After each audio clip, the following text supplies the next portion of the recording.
So today I'll be doing a video discussing the Dark Continent episode 1 and why this will be the greatest moment in Hunter x Hunter. Now, we know that the Dark Continent, it will be an introduction to a lot of new things, starting off with new and stronger Chimera ants, whether you guys want to believe it or not. But yes, there will be stronger Chimera ants than Miriam, the Ant King himself, and that is hype to see because this time the Chimera ants, they will be ranked A+ danger level, and you know they're going to be super overpowered. But on top of that, we know that there's going to be massive world building being added because the Dark Continent is said to be way bigger than the regular human world of the Hunter x Hunter world. So now that we're going to be getting introduced to something that's massive than the regular world, you can tell that Togashi, he's going to start flexing his world building skills, and we're going to be getting revealed to new calamities. And this is going to be one of the biggest moments in Hunter x Hunter because we know that there are 5 calamities, and every time they go to the Dark Continent, they seemingly bring one back on a successful voyage, and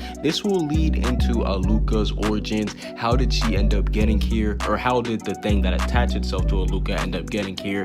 Very spooky stuff. And last but not least, we will be getting a new Freaks family member being revealed to us in Dawn Freaks. But what if I told you that even with all of these hype things being brought up, none of this stuff will be the main focus for episode 1? Because I believe that the main focus will be around none other than Beyond Netero, the son of Netero. And the reason why I think that the Dark Continent episode 1 will focus around him is because we see that he's the most excited one to go to the Dark Continent. We saw that Netero himself had to put a ban on Beyond Netero from going to the Dark Continent. And that's how you can tell you're legit. When somebody has to stop you from going to the Dark Continent, it goes to show you that he's not scared of it like all the other hunters. And we saw that the Dark Continent, this expedition, it's kind of for Netero because we saw that he only issued this voyage after he died. So in a way, Beyond Netero is going to be carrying on his father's will, and we know how much he does respect and look up to his father. So I definitely do believe that with that too,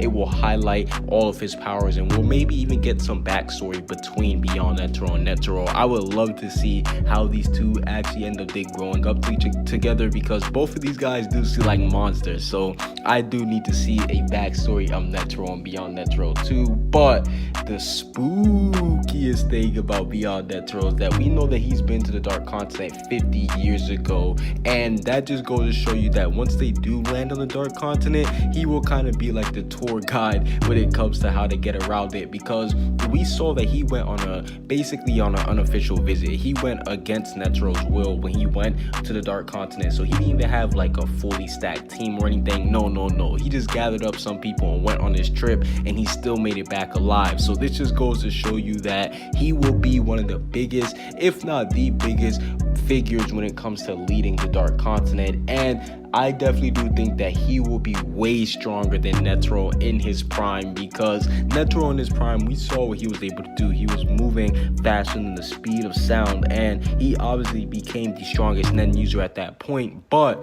I do believe that Beyond Netero, he will showcase us why his name is actually Beyond Netero, because he will showcase us abilities that Netero in his prime can do and that we just didn't get to see because he was too old. So I definitely do think that once we get to the Dark Continent, we will see why Beyond Netero is stronger than Netero.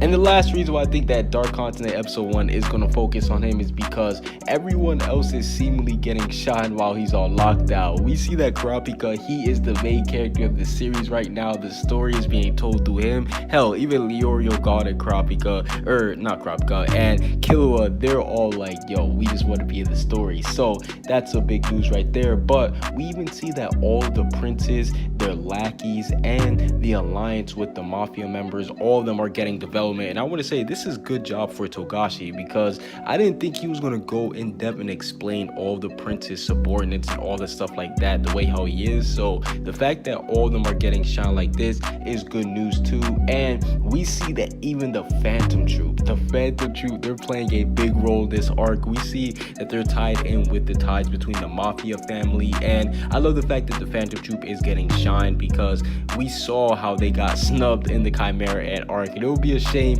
if they didn't really get to make it to the Dark Continent too. And last but not least, we see the Zodiacs. Obviously, they do have the Beyond Netero on lockdown. They're the ones who have them in prison, and they've really been getting a lot of highlight too in this arc. Like, some people thought the Zodiacs were kind of lame because we didn't get to see them in the anime, but in this arc they showed why they are looked at as some of the strongest Nen users in the whole wide world, and we still haven't even seen what they can all do. But overall, what are you guys most excited for when it comes to the Dark Continent episode 1? I definitely do believe that Beyond Netero will be the main focus of the first episode of the Dark Continent, and once we finally get there, we will finally see somebody surpass Netero. Comment what you guys think down below. Subscribe if you haven't. Peace out.